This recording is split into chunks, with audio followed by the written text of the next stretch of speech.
Selamat datang di Alur Donghua. Sebelum mendengarkan, jangan lupa subscribe, like, komen, dan share ya, biar Mimin tambah semangat. Selamat mendengarkan. Oh, iya, aku tidak yakin apa yang terjadi, tapi kultivasiku menurun menjadi ranah murid roh. Setelah mengonsumsi ginseng penempaan sempurna, Yuan berkata dengan santai, membuat mereka terdiam. Bagaimana kau bisa begitu tenang menghadapi ini? Kau baru saja turun dari ranah tuan roh tingkat puncak menjadi ranah murid roh. Dan turnamennya tinggal 2 hari lagi. Bahkan jika kau memiliki fisik yang sempurna, kau tidak akan bisa berbuat apa-apa di turnamen itu. Seru Huang Xiaoli, ginseng penempaan sempurna mengurangi kultivasimu. Itu tidak mungkin. Harta karun itu tidak memiliki efek samping seperti itu. Seru Huang Chen dengan panik. Bagaimanapun, dia akan bertanggung jawab atas penurunan kultivasi Yuan. Karena dialah yang memberikan ginseng penempaan sempurna kepada Yuan. Tenanglah, meskipun benar kultivasiku telah hilang, tubuhku terasa jauh lebih kuat daripada saat aku masih di ranah Tuan Roh. Jika kalian tidak percaya, kalian bisa mencoba memukulku. Adapun energi spiritualku, tidak akan butuh banyak usaha bagiku untuk kembali ke tingkat kultivasi semula. Yuan menjelaskan kepada mereka, kau serius? Kau merasa lebih kuat meskipun kultivasimu menurun drastis. Fenomena macam apa ini? Gumam Huang Xiaoli dengan suara linglung. Dia mengangguk, silakan, serang aku dengan serangan terkuatmu. Aku bahkan akan melepas baju zirahku. Yuan melepas jubah naga tak terlihatnya dan memberi isyarat kepada Huang Xiaoli untuk memukulnya. Namun, Huang Xiaoli ragu untuk menyerang kultivator ranah murid roh dengan kultivasinya. Jangan khawatir, aku akan baik-baik saja. Yuan menunjukkan senyum percaya diri padanya. Dia tiba-tiba teringat bagaimana Yuan mampu mengalahkan raksasa dengan kekuatan fisiknya yang luar biasa. Jangan salahkan aku jika kau mati karena ini. Teriak Huang Xiaoli kepadanya sebelum melepaskan teknik bela diri terkuatnya yang didukung oleh basis kultivasi penuhnya. Huang Xiaoli langsung menusukkan telapak tangannya ke dada Yuan. Seluruh ruangan berguncang sesaat akibat benturan itu, namun Yuan tetap berdiri di tempat yang sama tanpa bergerak sedikit pun. Tidak mungkin, gumam Huang Xiaoli dengan ekspresi bingung di wajahnya. Lihat, sudah kubilang. Aku hampir tidak merasakan seranganmu tadi, kata Yuan sambil tersenyum lembut, menganggap serangan Huang Xiaoli seperti pukulan main-main bayi. Apakah ini berarti kau masih akan berpartisipasi dalam turnamen kekuatan? Tanya Huang Chen. Tentu saja, dia mengangguk. Baiklah, kalau begitu, kau harus memulihkan kultivasimu sesegera mungkin. Jika kau membutuhkan bantuan, kami memiliki banyak harta karun. Yuan mengangkat tangannya dan memberi isyarat agar Huang Chen berhenti. Kau sudah cukup membantu dengan memberiku ginseng penempaan sempurna. Turnamennya 2 hari lagi, kan? Kalau begitu aku punya banyak waktu. Baiklah kalau kau bilang begitu. Huang Chen mengangguk. Yuan kembali ke kamarnya tak lama kemudian untuk berlatih kultivasi. Kecepatan kultivasiku setidaknya 4 hingga 5 kali lebih cepat dari sebelumnya. Dengan kecepatan ini, aku seharusnya hampir tidak akan bisa kembali menjadi ranah Raja Roh tepat sebelum turnamen. Oleh karena itu, Yuan akan menghabiskan 2 hari berikutnya untuk berlatih tanpa henti. Sementara itu, di ruang penonton, Chu Liuxiang bergumam dengan suara linglung setelah melihat penampilan baru Yuan. Ya Tuhan, aku tidak menyangka Yuan bisa menjadi lebih tampan dari sebelumnya, tapi dia telah melampaui ekspektasiku. Mei Xiu tidak mengatakan apapun, tetapi tatapannya saat memandang Yuan mirip dengan tatapan seorang gadis muda yang jatuh cinta untuk pertama kalinya. Li Jinxi menelan ludah dengan gugup setelah melihat fisik Yuan yang baru. Di matanya, itu adalah bagian paling menarik dari dirinya, dan dia tidak bisa menahan diri untuk membayangkan bagaimana penampilannya di balik pakaiannya, menyebabkan air liurnya menetes. Seperti yang diharapkan dari harta karun legendaris. Hanya ginseng penempaan sempurna yang mungkin bisa menciptakan keajaiban seperti ini. Feng Yuxiang menghela napas, merasa sedikit kecewa karena dia tidak bisa melihat harta karun itu lebih dekat. Hei, Meixiu, menurutmu apakah harta karun ini akan memengaruhi tubuh asli Yuan? Tanya Chu Liuxiang kepada Meixiu dengan suara rendah.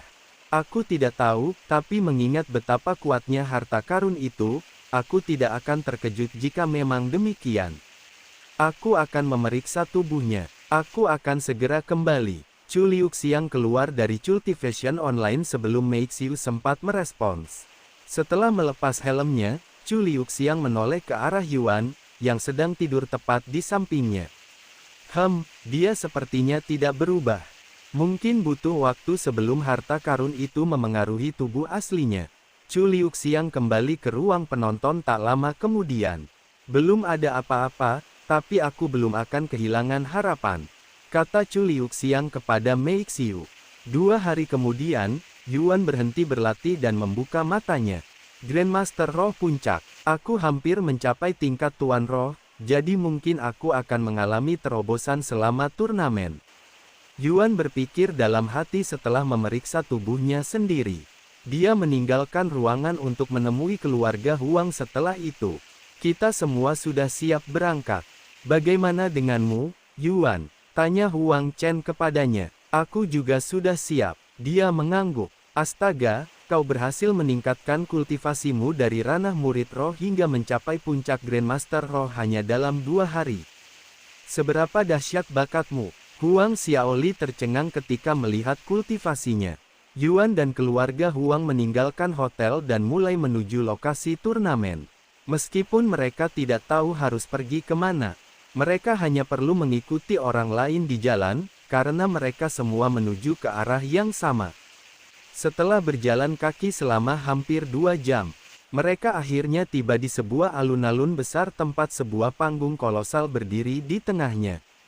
Namun, ada begitu banyak raksasa di alun-alun sehingga semua manusia di sana harus terbang jika ingin melihat sesuatu. Tidak jauh dari panggung, terdapat sebuah platform besar yang menopang singgasana kolosal. Tempat seorang raksasa tampan berambut pirang duduk. Tentu saja, pria ini adalah kaisar raksasa Kulas, dan dia memiliki ekspresi bosan di wajahnya. Namun, hal itu berubah ketika dia menyadari kehadiran Yuan di antara kerumunan. Dan senyum lebar muncul di wajah kaisar raksasa Kulas. Tunjukkan padaku pertunjukan yang megah, Tian Yang. Sementara Yuan menunggu bersama keluarga Huang untuk dimulainya turnamen kekuatan. Banyak pemain di surga roh sibuk mencari harta karun yang telah disembunyikan Yuan untuk acaranya. Meskipun sudah lebih dari 2 minggu sejak Meixiu mengungkapkan lokasi harta karun kepada dunia atas nama Yuan. Baru setengah dari harta karun tersebut yang ditemukan, sehingga perburuan harta karun masih berlangsung. Faktanya, antusiasme dan semangat para pemain justru semakin meningkat dari hari ke hari. Namun, karena perburuan harta karun yang tampaknya tidak berbahaya ini, ribuan pemain telah tewas di tangan pemain lain karena setiap kali harta karun ditemukan, akan terjadi perang besar untuk mendapatkannya. Meskipun Yuan tidak pernah berniat menyebabkan kekacauan seperti itu, apa yang sudah terjadi, dan tidak ada yang menyalahkannya atas kekacauan tersebut. Bajingan, aku yang menemukan harta karun ini duluan. Lepaskan aku, omong kosong. Tidak masalah siapa yang menemukannya duluan. Orang terakhir yang memegangnya akan menjadi pemilik sahnya. Para penghuni surga roh tercengang oleh kejadian yang disebabkan oleh para pemain. Di mata mereka, sebagian besar pemain adalah kultivator liar, dan tidak normal jika begitu banyak kultivator liar berkumpul di satu tempat. Jadi mereka mau tidak mau harus mengawasi situasi tersebut. Ketika para penghuni surga roh menyadari bahwa para pemain sedang mencari harta karun, mereka pun ikut bergabung dalam keseruan tersebut. Meskipun Yuan sudah tidak lagi berada di surga roh, dia masih saja membuat kekacauan di sana. Sementara itu, Ketua Li tertawa terbahak-bahak sambil menyaksikan kekacauan itu dari jarak yang aman. Karena Yuan telah memberinya perlakuan khusus sebagai imbalan atas bantuannya. Dia tidak perlu memperebutkan harta karun apapun. Saya sungguh berterima kasih kepada Ketua Zhao atas kebodohannya. Jika dia tidak menyinggung Yuan, saya tidak akan menggantikannya dan berteman dengan Yuan. Ketua Li tertawa terbahak-bahak. Tentu saja, Ketua Zhao bukanlah satu-satunya yang menerima perlakuan khusus. White Lotus, Xia Jingyi, dan Yu Rou, masing-masing juga menerima harta karun tingkat dewa.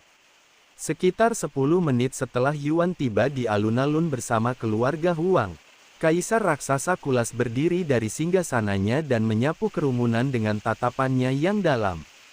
Keriuhan di alun-alun langsung mereda, dan semua orang di sana mengalihkan perhatian mereka kepada Kaisar Raksasa Kulas. Selamat datang di turnamen kekuatan, tempat para pendekar terkuat di benua raksasa dilahirkan. Di turnamen kekuatan, hanya satu hal yang penting, yaitu fisik dan kemampuan mentahmu. Suara Kaisar Raksasa Kulas menggema di seluruh kota. Hanya ada 3 aturan dalam turnamen ini. Pertama, Anda tidak diperbolehkan naik ke panggung dengan membawa barang berharga apapun. Kami telah menyiapkan seragam untuk semua peserta. Selain seragam ini dan tubuh Anda sendiri, Anda tidak boleh membawa apapun ke atas panggung. Untuk aturan kedua, Anda tidak diperbolehkan menggunakan teknik bela diri apapun selama pertandingan. Satu-satunya teknik yang diperbolehkan adalah teknik peningkatan kekuatan tubuh. Dengan kata lain, apapun yang tidak secara langsung memengaruhi tubuh Anda dilarang keras. Terakhir namun tidak kalah penting, Anda tidak diperbolehkan mengonsumsi obat atau pil apapun selama pertandingan. Sebelum pertandingan dimulai, Anda diharuskan mengonsumsi pil pembersih tubuh, yang akan menghilangkan segala sesuatu yang tidak alami yang memengaruhi tubuh Anda. Sehingga pil atau ramuan apapun yang telah Anda konsumsi sebelumnya akan menjadi tidak berguna. Jika kalian berani melanggar aturan ini dan berbuat curang di hadapanku, aku sendiri yang akan memenggal kepala kalian. Sudah jelas. Kaisar Raksasa Kulas menyipitkan matanya ke arah mereka. Baik, Yang Mulia. Semua orang menjawab dengan suara lantang. Baiklah kalau begitu, mengenai syarat untuk berpartisipasi dalam turnamen. Aku tidak peduli apakah kau manusia atau raksasa. Jika kau bisa membuat retakan sekecil apapun pada prasasti leluhur ini, aku akan mengizinkanmu untuk berpartisipasi dalam turnamen untuk kesempatan mendapatkan gelar kolosal. Sesaat kemudian, Yuan menyaksikan 2 raksasa besar yang mengenakan baju zirah emas, membawa sebuah batu besar berwarna hitam ke atas panggung. Meskipun batu besar itu sendiri lebih kecil daripada salah satu dari kedua raksasa tersebut, dibutuhkan 2 raksasa untuk membawanya. Tablet leluhur terbuat dari material paling tahan lama yang dapat ditemukan di benua ini, dan memiliki sifat khusus yang memberikannya ketahanan ekstrim terhadap energi spiritual. Pada dasarnya membuatnya kebal terhadap semua serangan spiritual. Namun, itu tidak membuatnya rentan terhadap kerusakan fisik. Tidak hanya tahan terhadap energi spiritual, tablet ini juga sangat tahan terhadap kerusakan fisik. Untuk berpartisipasi dalam turnamen, Anda harus memukul tablet leluhur hanya dengan kepalan tangan Anda dan membuatnya retak. Mudah, bukan? Semua orang di sana terdiam mendengar kata-kata terakhir Kaisar Raksasa Kulas. Meskipun tugas itu terdengar sederhana, sebenarnya itu adalah persyaratan yang sangat sulit yang akan melenyapkan sebagian besar orang yang ada di sana hari ini. Saya punya satu pengumuman lagi sebelum kita memulai babak kualifikasi, kata Kaisar Raksasa Kulas tiba-tiba. Dan dia melanjutkan, pemenang turnamen tahun ini tidak hanya akan menerima gelar kolosal dan teknik penyempurnaan tubuh peringkat mitos. Dia juga akan mendapatkan hak untuk menjadikan putri bungsu saya sebagai istrinya. Apa? Beberapa orang di sana berseru kaget setelah mendengar kata-kata tersebut. Kaisar Raksasa Kulas punya anak perempuan. Yuan mengangkat alisnya. Di tengah keramaian, sesosok tiba-tiba muncul di atas panggung.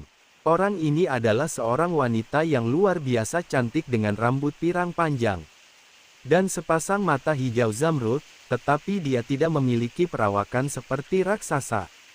Mata Yuan membelalak saat melihat wanita itu di atas panggung.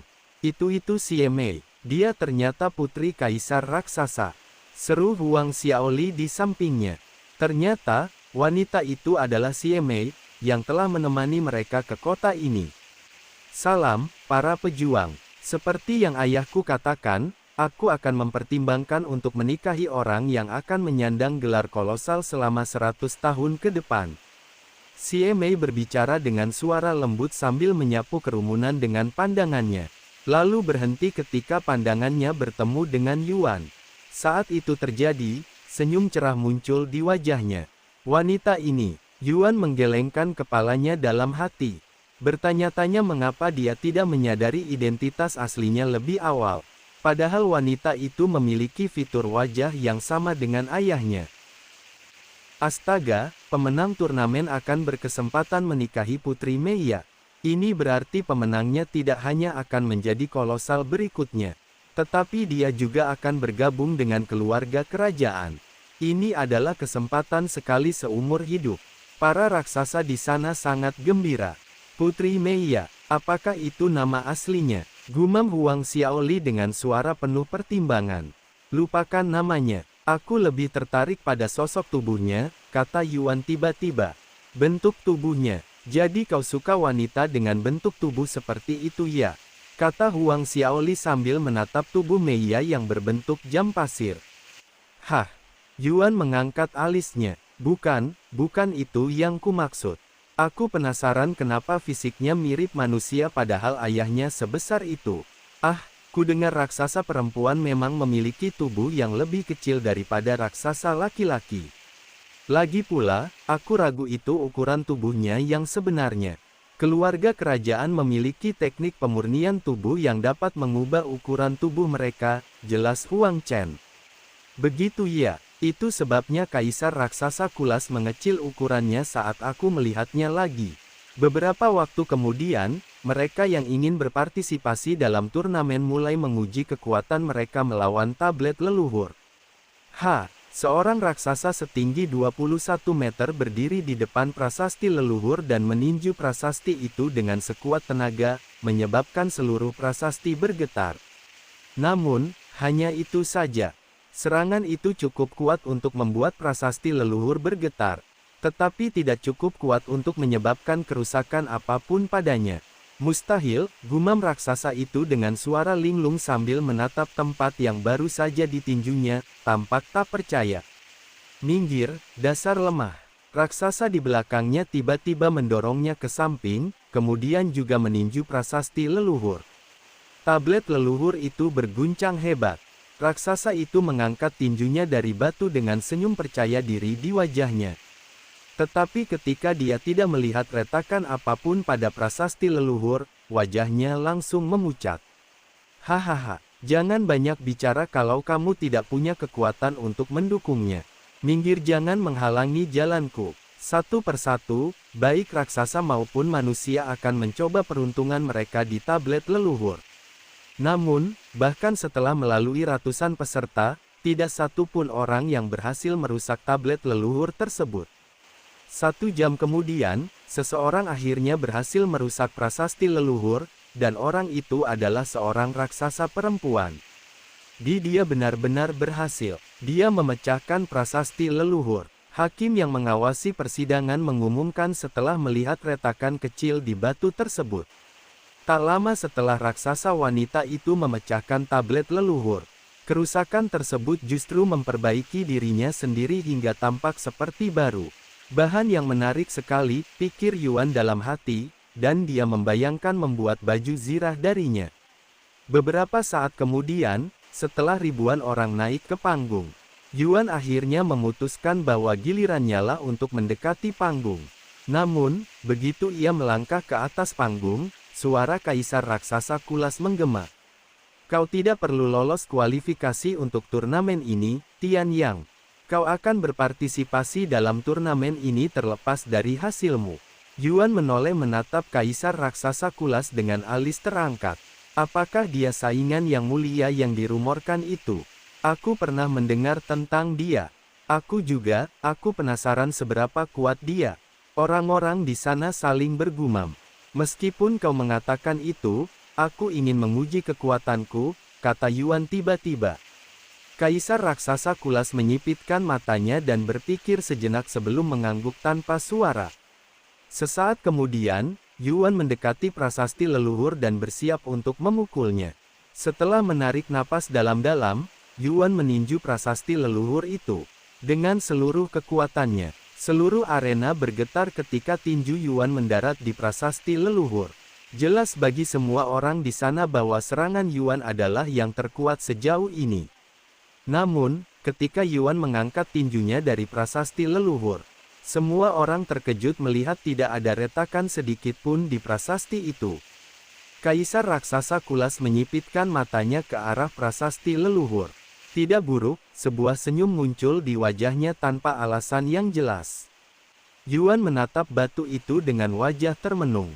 Dan tanpa berkata apa-apa, dia berbalik dan berjalan meninggalkan panggung.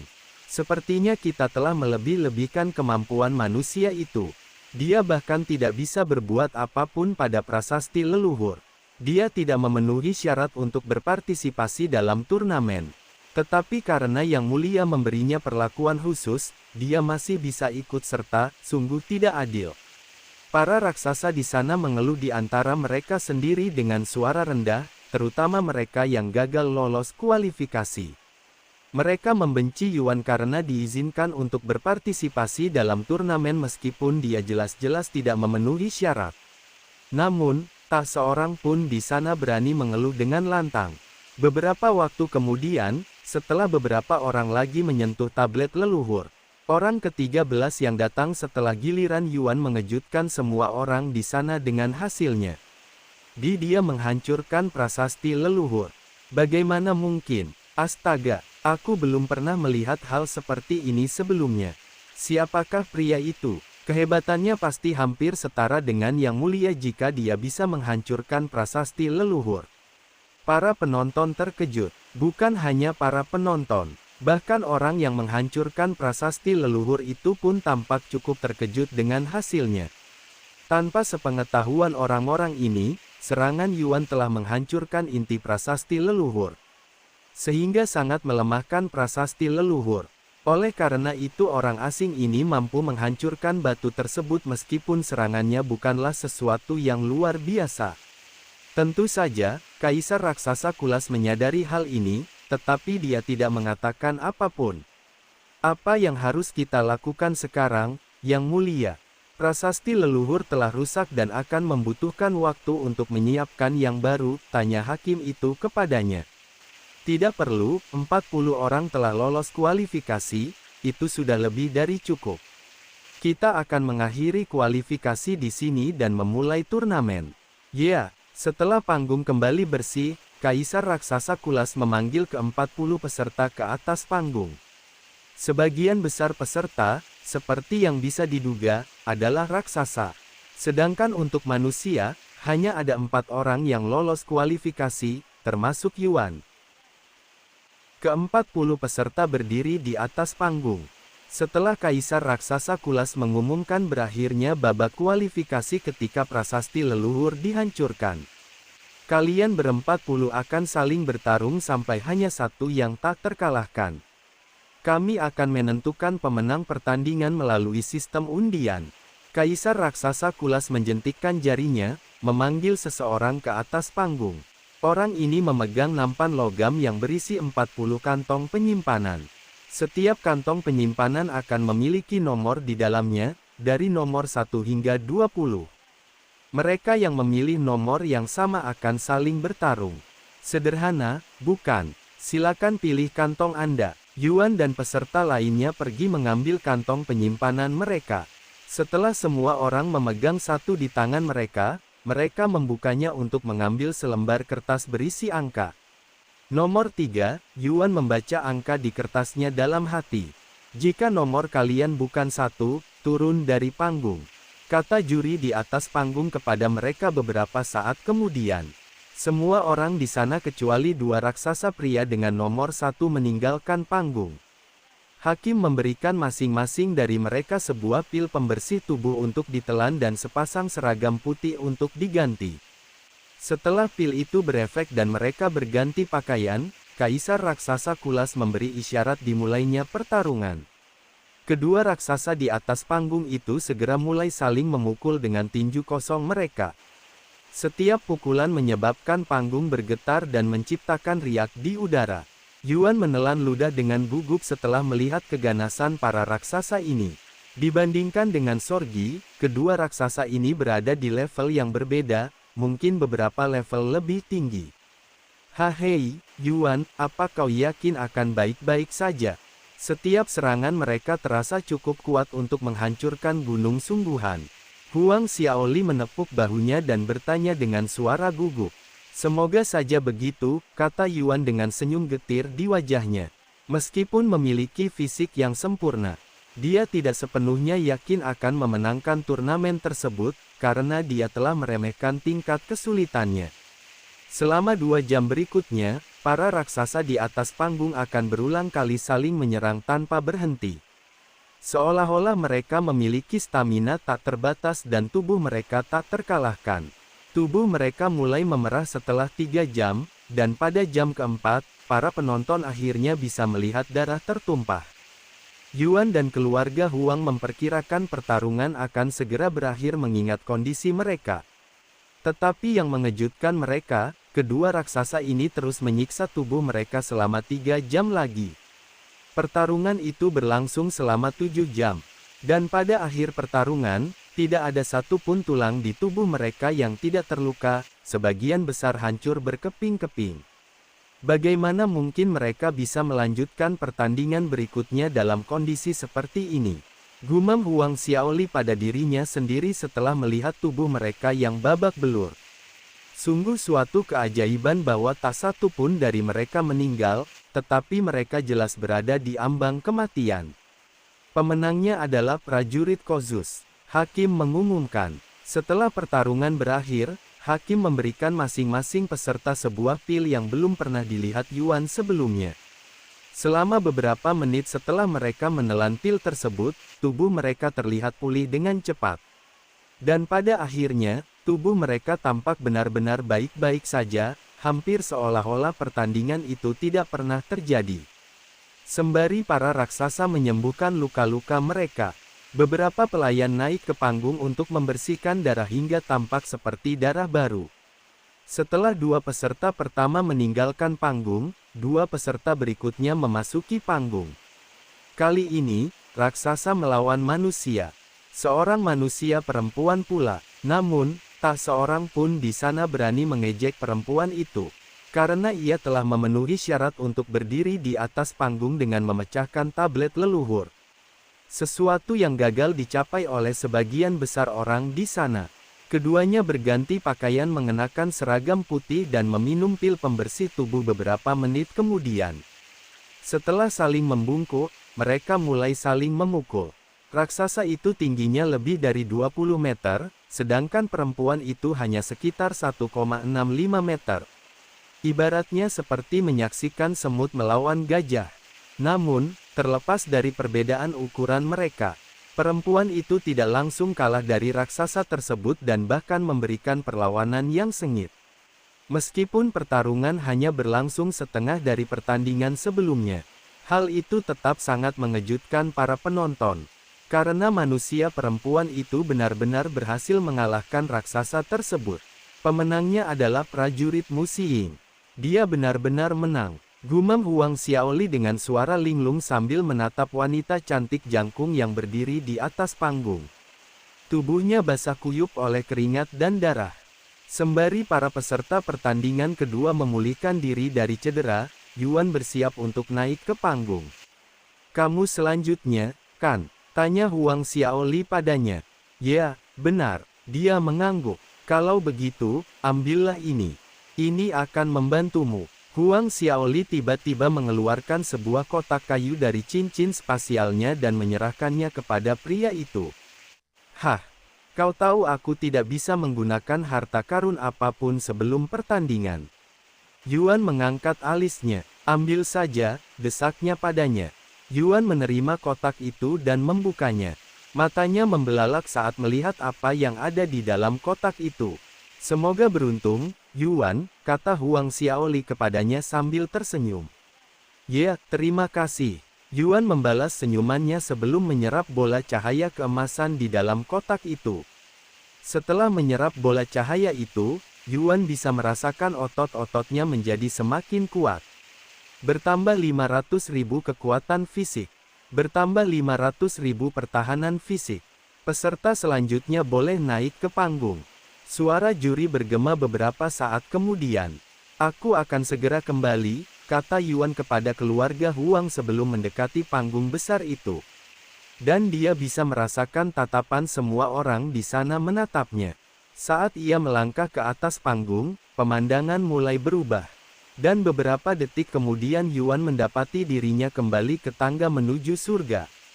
Tempat macam apa ini untuk menghentikan persidangan? Dia mendesah keras. Selamat atas keberhasilanmu melewati ujian kedua, guru. Tian'er muncul di hadapannya tak lama setelah ia kembali ke tangga menuju surga. Yuan menoleh menatapnya dengan ekspresi serius di wajahnya. Tian'er, aku punya beberapa pertanyaan untukmu sebelum melanjutkan persidangan. Mengapa ginseng penempaan sempurna memengaruhi tubuhku padahal seharusnya itu tidak mungkin?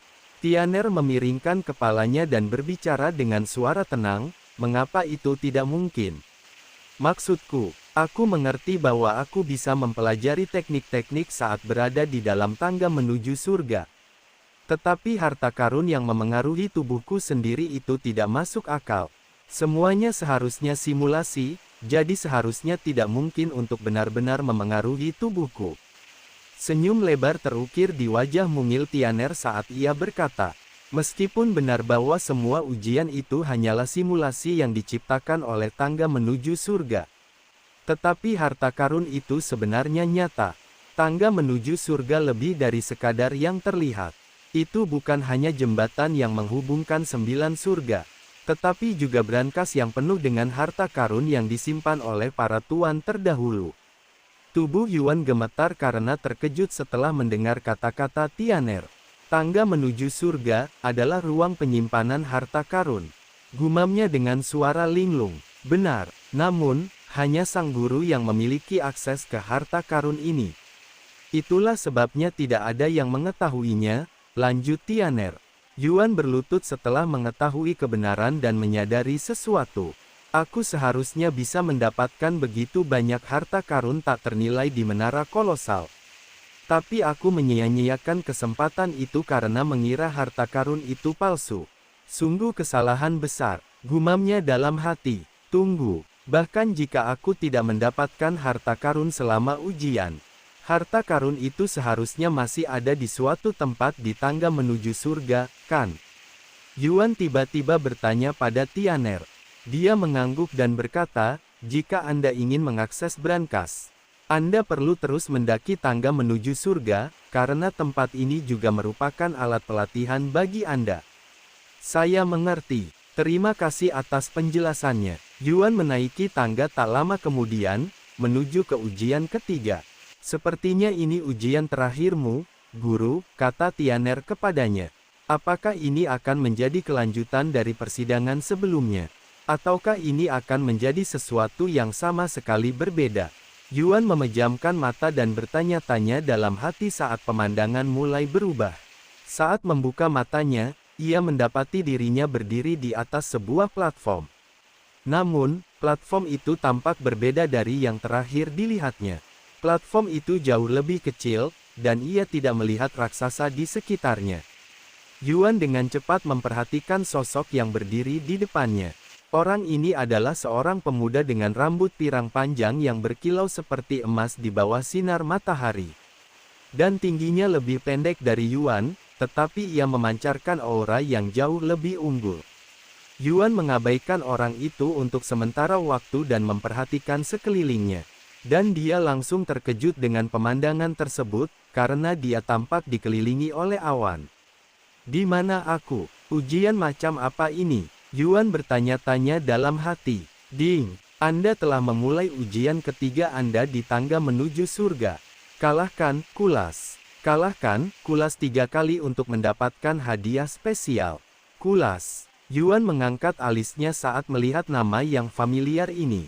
Setelah menyadari situasinya, dia menoleh untuk melihat pemuda yang berdiri tidak jauh darinya. Kaisar Raksasa Kulas. Yuan tidak langsung mengenalinya karena dia tampak jauh lebih muda daripada Kaisar Raksasa Kulas dari ujian sebelumnya, belum lagi ukuran tubuhnya. Siapa kau sebenarnya yang kau sebut Kaisar Raksasa? Berhenti melamun dan lawan aku sekarang juga, Tian Yang. Teriak Kulas sambil menunjuk Yuan dengan jarinya. Mata Yuan membelalak kaget. Apa yang terjadi? Kenapa dia terlihat seperti manusia? Kukira Kaisar Raksasa Kulas terlahir sebagai raksasa. Apakah tangga menuju surga ini mempermainkanku? Atau ada sesuatu yang kulewatkan di sini? Kulas berbicara lagi, ingat, tanpa senjata atau harta benda. Beginilah seharusnya seorang pria sejati bertarung, yaitu dengan tangan kosong. Ada apa, Tian Yang? Kau terlihat tidak sehat. Aku sudah menunggu momen ini. Hari di mana aku akhirnya akan mengalahkanmu. Ahaha, Kulas tertawa terbahak-bahak. Pukul 16:06. Dia menunjukkan kepada Yuan kepalan tangannya dan lengannya yang berotot dan penuh urat. Yuan mengesampingkan semua pertanyaannya untuk sementara dan mengepalkan tinjunya di depan tubuhnya. Aku datang. Kulas tiba-tiba berlari ke arahnya. Kulas mengayunkan tinjunya ke arah Yuan dengan kecepatan kilat. Apa? Kecepatan serangan Kulas begitu cepat, sehingga Yuan hanya bisa melihat lengan yang kabur selama sepersekian detik. Sebelum merasakan sakit yang hebat di tubuhnya. Karena tinju Kulas telah menghantamnya tepat di tubuhnya. Saat Kulas menyerang tubuh Yuan, rasanya seperti seseorang menembakkan bola meriam ke arahnya.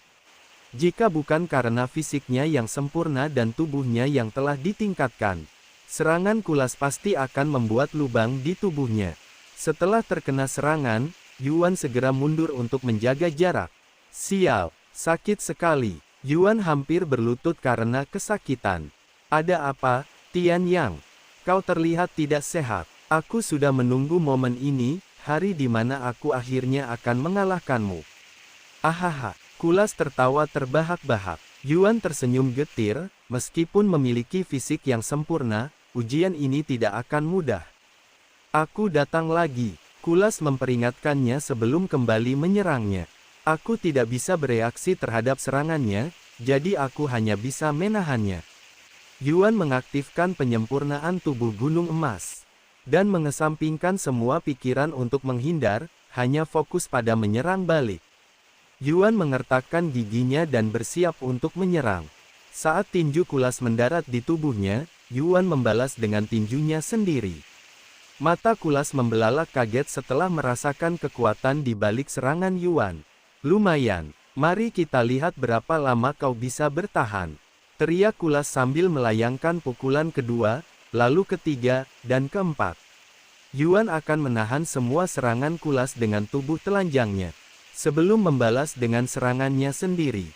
Dan selama beberapa jam berikutnya, keduanya akan terus bertukar pukulan dengan cara seperti itu. Hampir seolah-olah mereka berpartisipasi dalam turnamen kekuatan. Beberapa jam telah berlalu sejak Yuan dan Kulas mulai saling memukul tanpa henti seperti orang gila. Meskipun setiap pukulan disertai rasa sakit yang hebat, senyum tetap terpancar di wajah Yuan. Hal yang sama berlaku untuk Kulas, yang tersenyum lebar saat darah mereka berceceran di lantai. Kurasa aku tak sanggup melihat ini. Chu Liuxiang memalingkan muka dari kolam setelah melihat tubuh Yuan yang berlumuran darah.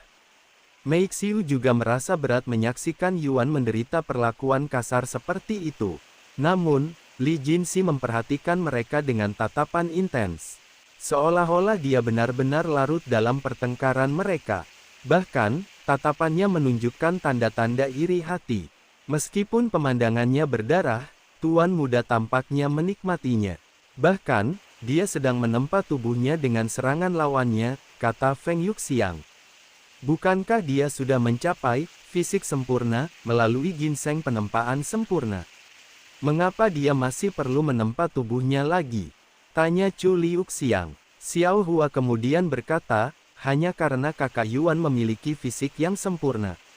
Bukan berarti dia memiliki tubuh yang tak terkalahkan dan tidak perlu lagi berlatih lagi. Memiliki fisik yang sempurna hanya berarti dia memiliki tubuh yang ideal untuk menempa tubuhnya. Memungkinkannya untuk berkembang lebih cepat daripada para penempa tubuh lainnya. Aku mengerti, gumam Chu Liuxiang. Tuan muda tampaknya mengalami kemajuan pesat. Awalnya, wajahnya akan meringis kesakitan setiap kali terkena pukulan, tetapi sekarang wajahnya hampir tidak bergerak. Dia tidak hanya terbiasa dengan rasa sakit, tetapi tubuhnya juga semakin kuat hingga pukulan lawannya tidak lagi efektif. Tidak lama lagi tuan muda akan memenangkan pertarungan, jelas Feng Yuxiang lebih lanjut. Benar saja, setelah saling bertukar pukulan selama 1 jam lagi, Kulas menjadi orang pertama yang berlutut. Kau bajingan gila, Tian Yang. Berapa kali pun aku memukulmu, kau tak akan jatuh, dan sepertinya kau malah semakin kuat. Bagaimana mungkin? Gumam Kulas dengan suara lelah sambil berlutut di tanah. Siapa yang tahu? Jawab Yuan dengan suara yang sama lelahnya. Tentu saja, satu-satunya alasan dia masih berdiri adalah karena regenerasinya yang sempurna yang akan menyembuhkan semua luka internalnya. Dan lebih banyak lagi dalam beberapa saat setelah Kulas menimbulkannya. Bagaimanapun, ini kemenanganmu, kata Kulas. Mari kita adakan pertandingan lain, kata Yuan segera setelah itu. Kulas menatapnya dengan mata terbelalak. Ah, lupakan saja, aku tidak akan mengalahkanmu meskipun kita bertarung 100 kali. Yuan sedikit terkejut dengan penolakan Kulas. Jika dia menolak untuk melawan saya tidak akan mendapatkan hadiah spesial. Saya harus segera memikirkan sesuatu. Setelah berpikir sejenak, Yuan tiba-tiba menunjukkan senyum mengejek kepada Kulas. Kau menyerah hanya karena kalah sekali. Dasar pengecut. Kapan kau kehilangan nyali, Kulas? Jika kau sebegitu menyedihkannya, jangan pernah menantangku bertarung lagi. Alis Kulas tiba-tiba berkedut. Apa-apaan kau barusan memanggilku begitu?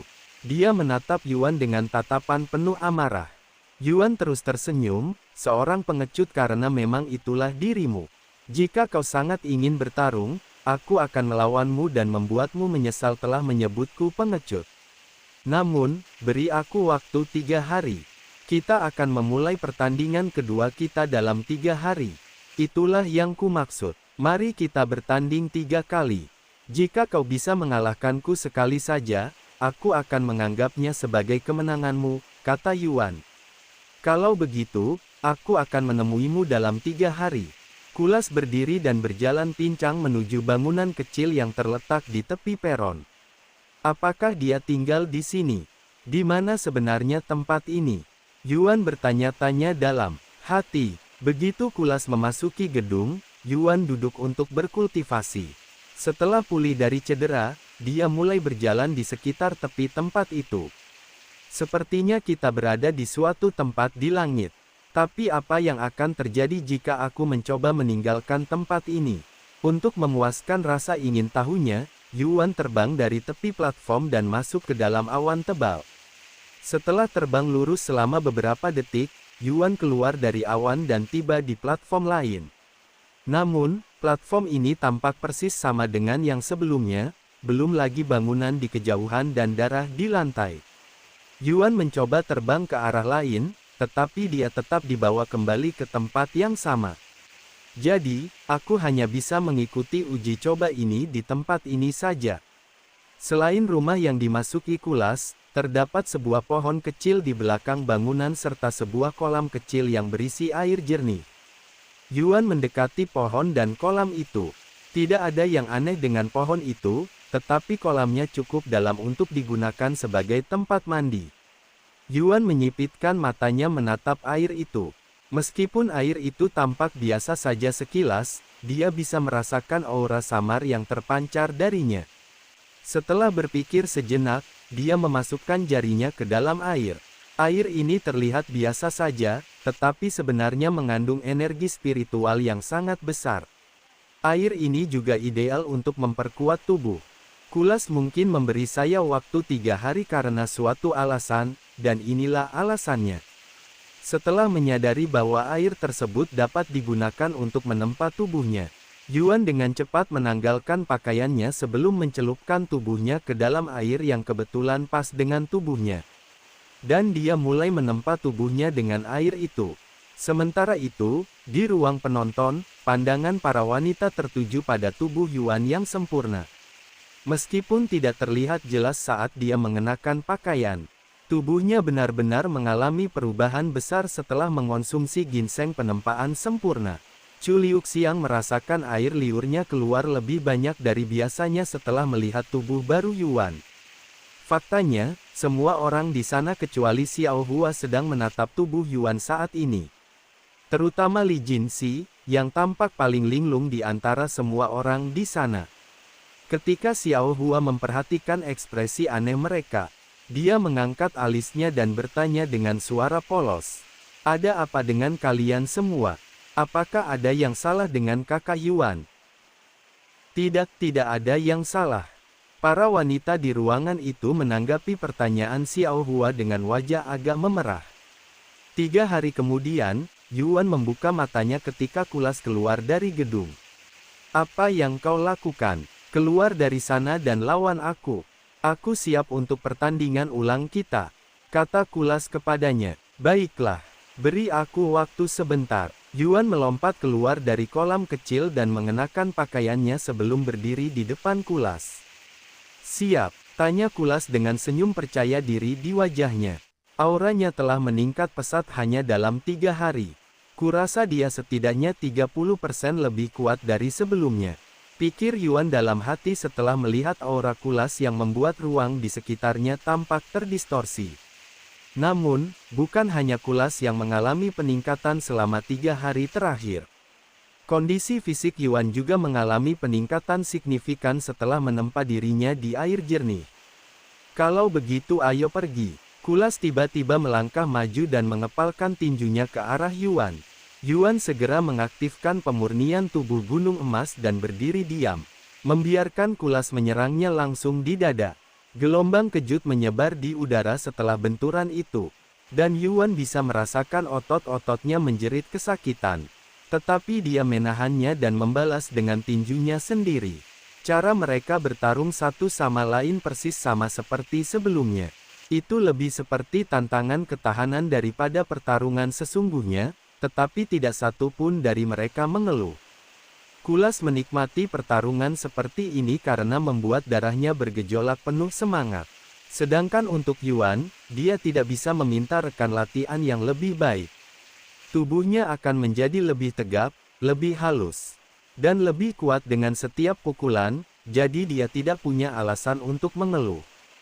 Setelah 100 kali menyerang, Kulas tiba-tiba meraung, dan tubuhnya sedikit membesar. Ini dia. Mata Yuan membelalak kaget setelah melihat transformasi mendadak Kulas. Senyum lebar muncul di wajah Kulas saat dia melayangkan tinjunya ke arah Yuan. Yuan, yang tidak berniat menghindari serangan itu, dapat merasakan tekanan luar biasa yang berasal dari tinju Kulas. Ah! Yuan berteriak kesakitan untuk pertama kalinya ketika lengan kanannya terlempar akibat serangan Kulas. Yuan, Tuan Muda, Kakak Yuan. Para wanita di ruang penonton berseru kaget ketika melihat seluruh lengan Yuan terlepas dari bahunya setelah dipukul oleh Kulas.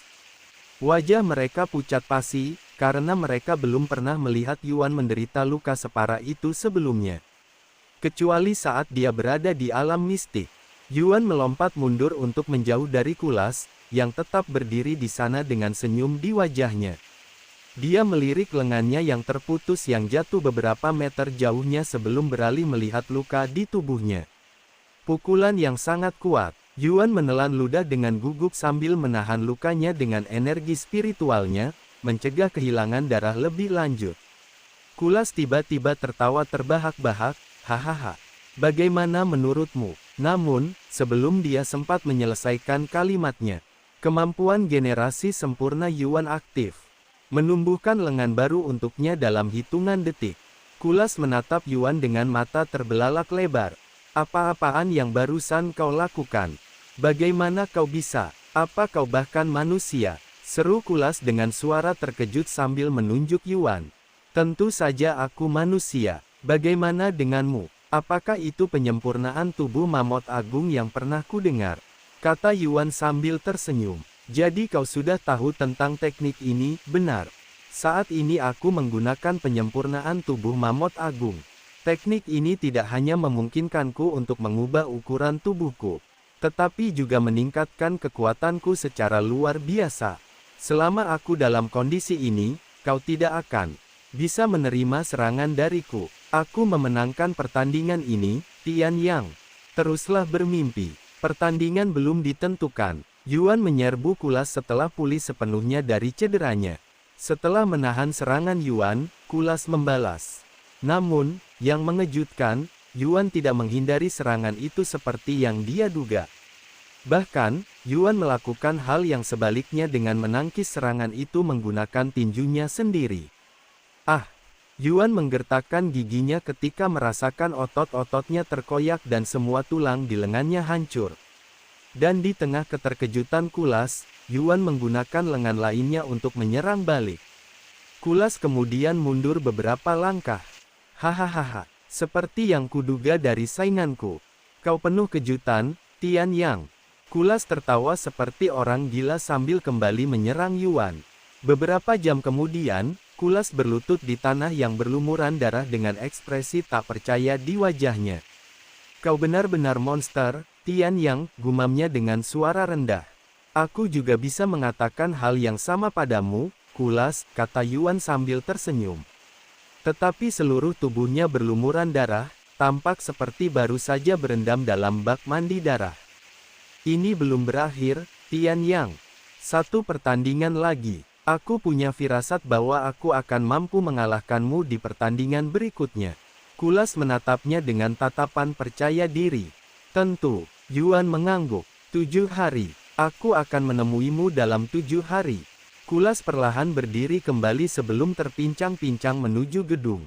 Begitu Kulas menghilang ke dalam bangunan, Yuan segera memasuki kolam dan mulai berlatih kultivasi. 5 hari kemudian, Yuan membuka matanya dan menoleh ke arah bangunan itu dengan raut wajah cemberut. Meskipun Kulas masih berada di dalam rumah, auranya telah tumbuh hingga mencapai titik di mana aura tersebut bocor keluar dari bangunan. Ini tidak bagus. Dengan kecepatan seperti ini, dia pasti akan mengalahkan saya di pertandingan ketiga kita. Yuan menghela napas dalam hati.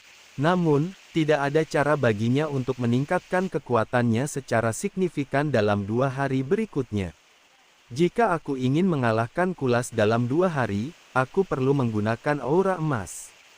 Sayangnya, dia masih belum memiliki kemampuan untuk menggunakan aura emas sesuka hati. Sepertinya aku harus memaksanya keluar. Yuan menelan ludah dengan gugup setelah mengingat betapa sakitnya setelah itu. Namun, dia tidak punya pilihan lain. Maka, setelah mempersiapkan diri secara mental, Yuan mengaktifkan teknik tanpa nama tersebut. Setelah mengaktifkan teknik tanpa nama itu, aura merah tua mulai muncul dari tubuh Yuan. Dia menarik napas dalam-dalam beberapa kali sebelum meningkatkan intensitas teknik tersebut. Di ruang penonton, para wanita terkejut ketika melihat apa yang dilakukan Yuan.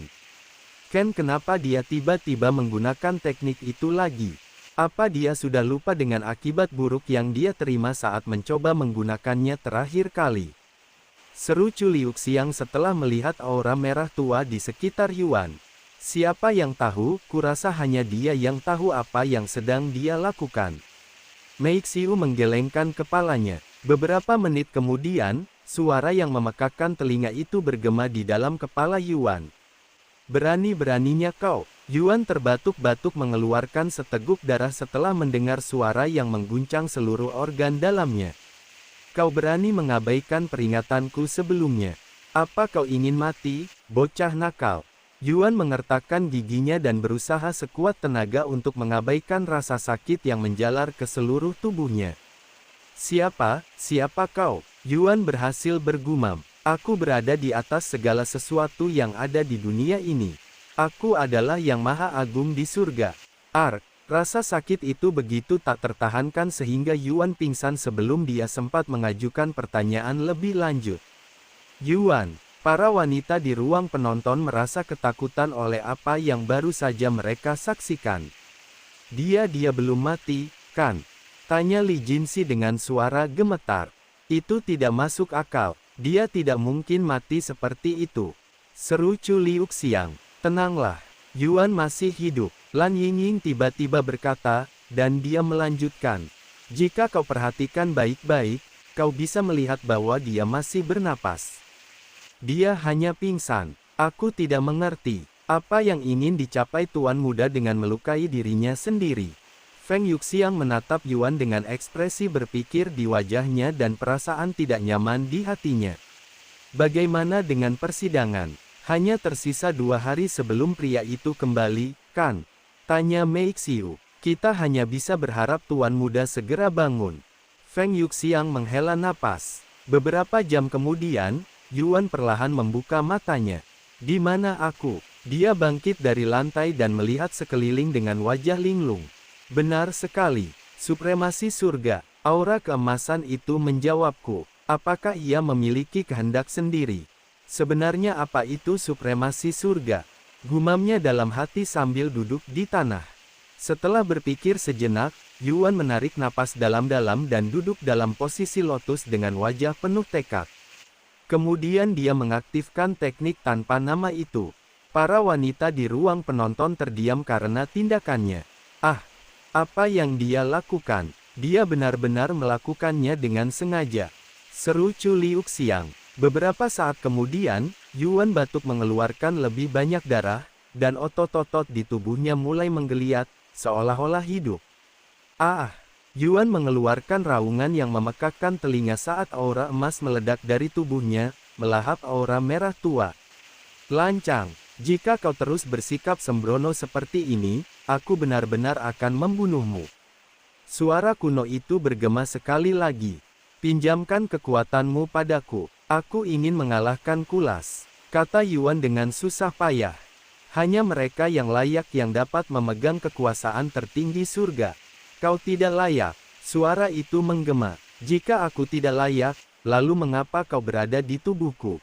Mengapa aku bisa menggunakan kekuatanmu sebelumnya?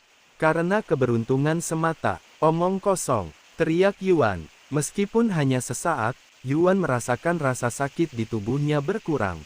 Kau tidak memiliki kemampuan untuk menggunakan kekuatanku. Kau terlalu lemah. Kau tidak layak. Rasa sakit di tubuh Yuan tiba-tiba meningkat drastis. Ah! Dia pingsan untuk kedua kalinya. Beberapa jam kemudian, Yuan bangun dan mengulangi hal yang sama. Kau tidak layak. Suara itu menggema di dalam kepalanya beberapa menit kemudian, menyebabkan dia kehilangan kesadaran untuk ketiga kalinya. Setelah bangun tidur, dia menantang supremasi surga untuk keempat kalinya, lalu kelima kalinya, dan keenam kalinya. Saat ia terbangun untuk ketujuh kalinya, Yuan menyadari sesuatu. Rasanya tidak sesakit sebelumnya, dan aku bangun jauh lebih cepat sekarang. Mungkin inilah rahasia supremasi surga. Ekspresi gembira muncul di wajah Yuan setelah menyadari hal ini. Berapa lama lagi waktu yang kumiliki sampai Kulas kembali? Yuan melihat sekeliling arena persidangan, dan akhirnya memperhatikan sebuah penghitung waktu di atasnya di langit. Aku hanya punya 12 jam lagi sampai Kulas kembali. Aku harus menguasai supremasi surga sebelum itu. Dia segera mulai menantang supremasi surga untuk ketujuh kalinya. 3 jam kemudian, Yuan terbangun setelah berdebat dengan suara kuno itu selama lebih dari 15 menit. Setelah terjatuh untuk ke-8 kalinya, Yuan menyadari sesuatu yang lain. Alasan mengapa rasa sakitnya berkurang bukanlah karena aku sudah terbiasa dengan rasa sakit ini. Melainkan karena kekuatan tertinggi surga tidak lagi memberontak. Mengapa? Jika aku bisa memahami alasannya, mungkin aku akan mengerti. Yuan mengingat kembali saat-saat ia menggunakan supremasi surga secara tidak sengaja. Berusaha sebaik mungkin mengingat apa yang telah ia lakukan sebelum mengaktifkannya. Kegembiraan, aku dipenuhi kegembiraan, dan hatiku terbakar oleh keinginan untuk menang. Mungkinkah keinginanku untuk menang yang memicunya? Tidak, bukan keinginanku, tapi tekadku.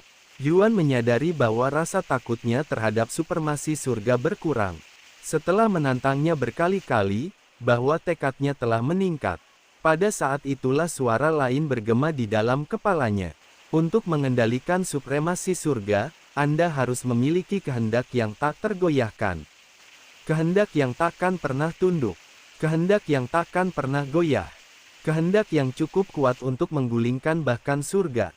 Suara ini terdengar berbeda dari suara kuno itu, namun sangat familiar baginya, itu adalah suara Tian Yang. Tekad yang tak tergoyahkan. Senyum tipis muncul di wajah Yuan. Jadi itu sebabnya ia terus mengatakan bahwa aku tidak layak. Ia mencoba membuatku goyah. Ia mencoba mengacaukan tekadku. Setelah mengetahui cara menghadapi supremasi surga, Yuan duduk dan mengaktifkan teknik tanpa nama itu untuk ke-9 kalinya. Dan di wajahnya terpancar ekspresi tenang yang biasa ditunjukkan seseorang ketika menerima pencerahan. Setelah duduk dalam posisi lotus tanpa bergerak, atau melakukan apapun selama beberapa menit, Yuan tiba-tiba menarik napas panjang dan dalam sebelum menghembuskannya. Dia memejamkan matanya dan mengaktifkan teknik tanpa nama itu. Beberapa saat kemudian, suara kuno itu bergema di dalam kepalanya. Kamu tidak layak, kamu terlalu lemah. Namun, terlepas dari apa yang dikatakan suara itu, Yuan hampir tidak merasakan sakit di tubuhnya. Tekadku tidak cukup kuat untuk sepenuhnya mengabaikan suara itu. Yuan berpikir dalam hati saat tiba-tiba memutuskan untuk memasuki bagian terdalam kesadarannya, tempat inkarnasinya biasanya berada. Namun, Tian Yang dan yang lainnya tidak terlihat dimanapun. Sebaliknya, dia bisa melihat garis besar entitas besar di dalam kesadarannya. Dan entitas itu memancarkan aura keemasan yang halus. Yuan tetap tenang saat mendekati sosok itu tanpa rasa takut. Apakah kau wujud sejati dari supremasi surga? Bahkan ketika dia berada tepat di depan entitas itu, Yuan tidak dapat melihat wujud atau penampilan aslinya. Seolah-olah entitas itu menyatu sempurna dengan kegelapan. Kau tidak layak. Suara kuno itu bergema lagi, tetapi kali ini jauh lebih tenang. Jika kau benar-benar percaya bahwa aku tidak layak, maka enyahlah dari tubuhku. Yuan berkata dengan ekspresi tenang. Suara kuno itu terdiam beberapa saat sebelum kembali, bukankah kau baru saja mencari kekuatanku? Kekuatan yang tidak mendengarkan pemiliknya tidak berguna, sekuat apapun itu. Lagi pula, aku memiliki teknik tanpa nama. Itu lebih dari cukup untuk menggantikanmu. Lancang, suara kuno itu menggema, menyebabkan kehampaan bergetar. Akulah puncak kekuatan. Akulah puncak teknik, akulah puncak harta karun, akulah puncak dari semua yang ada. Akulah supremasi surga. Tidak ada apapun di alam semesta ini yang dapat menggantikanku, apalagi sampah seperti teknik tanpa nama itu. Yuan tersenyum dan berkata, sekali lagi, bahkan jika kau adalah kekuatan terkuat yang ada, kau tidak berguna bagiku jika aku tidak dapat menggunakanmu. Seperti pedang tanpa mata pisau atau pistol tanpa peluru. Jika kau menolak untuk tunduk padaku, aku akan membuangmu seperti sampah. Tanpa aku, kau juga tidak berguna, seperti senjata tanpa seseorang yang menggunakannya. Bahkan pedang paling tajam di dunia pun tidak akan mampu mengancam siapapun jika tidak digunakan. Meskipun suara kuno itu menggumamkan sesuatu yang tak terdengar, Yuan entah bagaimana bisa merasakan bahwa suara itu frustrasi. Kau punya 3 detik untuk memutuskan. Dalam 3 detik, aku akan meninggalkan tempat ini dan selamanya mengabaikan keberadaanmu. 1, 2, Yuan menghentikan ucapannya ketika dia menyadari sosok besar itu tiba-tiba menyusut hingga ukurannya hampir sama dengan dirinya. Setelah proses pengecilan berhenti, entitas itu mulai mendekatinya. Memungkinkan Yuan untuk melihatnya dengan lebih jelas. Dan yang mengejutkannya, entitas ini sekarang tampak lebih seperti manusia bertubuh besar. Lebih jauh lagi, entitas ini tampak memiliki 10 lengan, 5 di setiap sisi. Siapa, bukan, kau ini apa? Tanya Yuan dengan sedikit cemberut di wajahnya. Kau akan mengingatnya pada akhirnya, tetapi sampai saat itu, kau bisa memanggilku, Sura. Apakah kamu kehendak yang maha kuasa? Kekuasaan tertinggi surga hanyalah sebagian kecil dari kekuatanku yang telah kuberikan kepadamu. Namun, itu tidak berarti ia akan mendengarkanmu. Sementara yang lain telah menerima pengakuannya, kau belum membuktikan dirimu layak untuk menggunakan kekuatannya. Yang lainnya, seperti di kehidupan masa laluku. Benar sekali, bahkan para dewa pun mendambakan kekuatan ini. Namun kau berani mengancam untuk membuangnya. Kaulah orang yang pertama. Aku tidak membutuhkan pedang yang tidak dapat digunakan untuk mengalahkan musuh-musuhku, setajam apapun pedang itu, kata Yuan. Setelah hening sejenak, Sura berbicara, baiklah.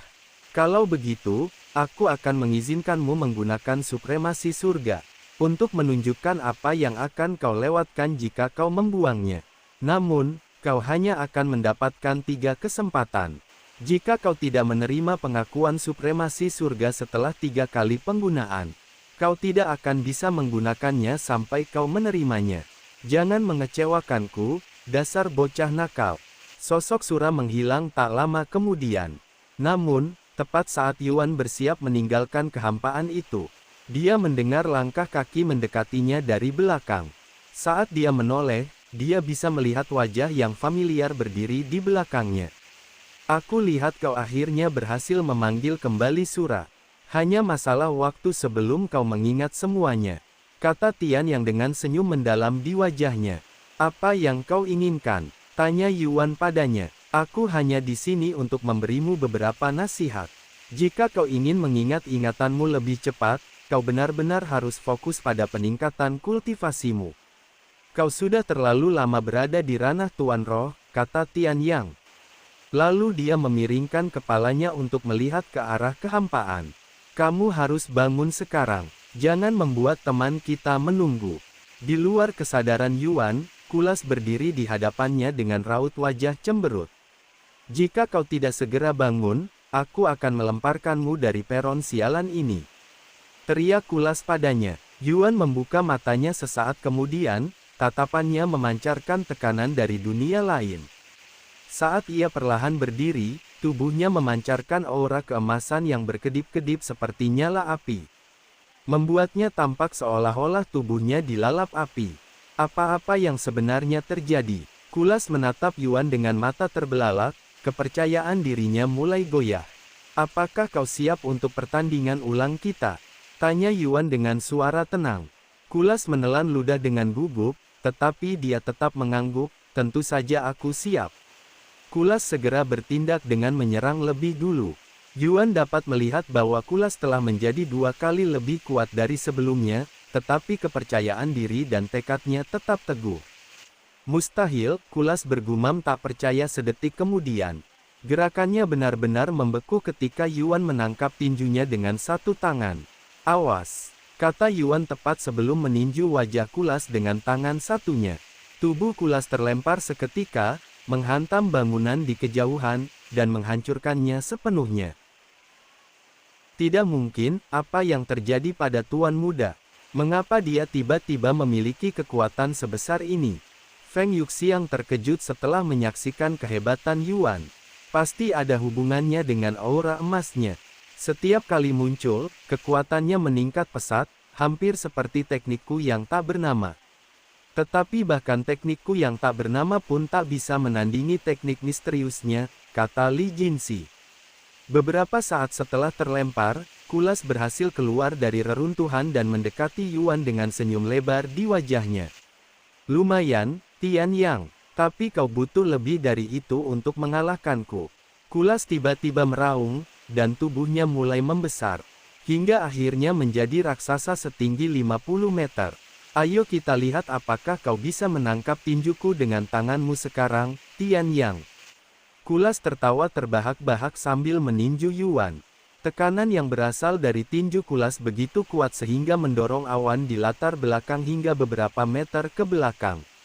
Namun, Yuan tetap acuh tak acuh, tatapannya benar-benar tenang. Sebuah tangan, Aku tidak butuh tangan untuk menghentikan seranganmu. Satu jari saja sudah lebih dari cukup.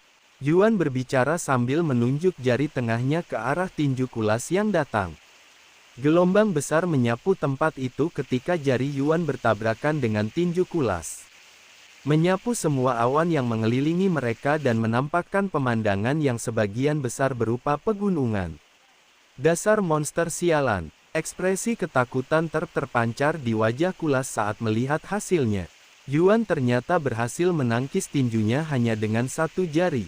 Dan dia melakukannya tanpa terdorong mundur selangkah pun. Kekuasaan tertinggi surga. Ingat itu, kulas, karena itulah yang mengalahkanmu. Kata Yuan sebelum melayangkan pukulannya ke tinju kulas yang telah ia hentikan. Sekali lagi, kulas terlempar. Namun, kali ini tidak ada yang bisa menghentikannya, dan dia terlempar keluar dari peron. Seluruh pegunungan bergetar ketika kulas mendarat di tanah. Seberkas cahaya keemasan tiba-tiba muncul dari kolam tempat Yuan menempa tubuhnya, dan melayang ke arahnya. Setelah menyerap bola emas itu, banjir kenangan membanjiri kepala Yuan. Ini adalah ingatan Tian Yang. Yuan memejamkan mata dan mencerna ingatan-ingatan itu. Begitu ya, jadi begini caraku bertemu kulas. Senyum kecil muncul di wajah Yuan saat ia mengingat persaingannya dengan kulas dan bagaimana semuanya bermula. Setelah selesai menyerap ingatan Tian Yang, Yuan menoleh ke arah kulas, yang masih tergeletak di tanah, tampak tidak sadarkan diri. Kuharap kau masih hidup di suatu tempat di luar sana, kulas. Aku belum menepati janji kita, jadi jangan berani-beraninya kau mati dulu, gumam Yuan dengan suara rendah. Sayangnya, kemungkinan kulas masih hidup saat ini sangat kecil. Karena sudah puluhan bahkan ratusan juta tahun sejak terakhir kali dia bertemu kulas. Dan kecuali mereka adalah iblis atau dewa abadi yang telah mencapai puncak kultivasi. Tidak mungkin ada orang yang bisa hidup selama itu. Yuan kembali ke tangga menuju surga tak lama setelah menyelesaikan ujian ketiganya. Selamat, Guru. Anda telah menyelesaikan semua ujian untuk kenaikan ini. Sekarang Anda dapat melakukan perjalanan ke surga ketiga. Tianer muncul di hadapannya dan berkata. Para wanita di ruang penonton bertemu kembali dengan Yuan tak lama kemudian. Yuan, apa kau baik-baik saja? Tanya Chu Liuxiang dengan suara khawatir. Kenapa aku tidak akan baik-baik saja? Dia tersenyum. Kamu menerima banyak pukulan selama persidangan ini. Ya, memang, tapi itu membuatku lebih kuat, jauh lebih kuat. Tangga menuju surga bukan hanya jembatan yang menghubungkan 9 surga, tetapi juga tempat latihan. Baiklah, sekarang kita sudah bisa memasuki surga ketiga, ayo kita pergi. Ada banyak pekerjaan yang perlu dilakukan, kata Yuan. Baik, para wanita di sana mengangguk. Mohon tunggu sebentar, Guru. Tianer tiba-tiba menghentikan mereka. Ada apa? Tianer menciptakan proyeksi di depannya dan berkata, 7 keluarga warisan dan keluarga Ji telah mengepung tangga menuju surga. Kau akan disergap jika keluar melalui gerbang utama. Situasi di luar tangga menuju surga di surga ketiga mulai terwujud dalam proyeksi. Menunjukkan kepada Yuan dan yang lainnya situasi di luar. Yuan mengerutkan kening saat melihat penyergapan itu. Para penyintas dari 7 keluarga warisan dan keluarga Ji pasti telah melaporkanmu kepada mereka. Apa yang harus kita lakukan, Tuan Muda? Kita bisa menunggu mereka pergi, atau kita bisa keluar dan membunuh mereka semua, tanya Feng Yuxiang kepadanya. Yuan menggosok matanya dan menghela napas. Apakah aku benar-benar harus menumpahkan begitu banyak darah saat memasuki surga ketiga? Aku lebih suka menghindari pertempuran jika memungkinkan. Karena dengan kecepatan ini, kita harus membunuh keluarga-keluarga ini berulang kali saat kita terus naik ke tingkatan yang lebih tinggi. Jika guru tidak menginginkan konfrontasi, aku bisa membuat kau diteleportasi ke lokasi acak di surga ketiga saat kau keluar dari tangga menuju surga. Dengan cara ini, kau akan bisa memasuki surga ketiga tanpa langsung bertemu mereka, kata Tianer tiba-tiba. Lokasi acak. Jadi kita tidak akan tahu di mana kita akan berakhir sampai kita muncul di surga ketiga. Yuan mulai merenung. Ya, itu satu-satunya cara untuk memasuki surga ketiga tanpa disergap. Tianer mengangguk. Bagaimana menurut kalian? Yuan bertanya kepada yang lain untuk meminta pendapat mereka. Aku juga lebih suka jika kita bisa menghindari perkelahian, kata Meixiu. Saya juga, kata Chu Liuxiang. Yang lain setuju dengan Meixiu dan Chu Liuxiang. Karena tidak ada keberatan, kita akan melakukannya sesuai keinginanmu, Tianer, kata Yuan padanya beberapa saat kemudian. Aku mengerti. Kalau begitu, aku akan memindahkan kalian keluar sekarang. Sampai jumpa lagi, guru, kata Tianer sambil tersenyum sebelum mengirim mereka keluar dari tangga menuju surga. Selamat, pemain Yuan telah menjadi pemain pertama yang naik ke surga ketiga, melalui tangga menuju surga. Berkat upaya pemain Yuan, surga roh, telah membangun kembali hubungannya dengan surga ketiga, sehingga memungkinkan akses bagi semua pemain. Semua pemain sekarang dapat memasuki tangga menuju surga dan naik ke surga ketiga tanpa batasan apapun.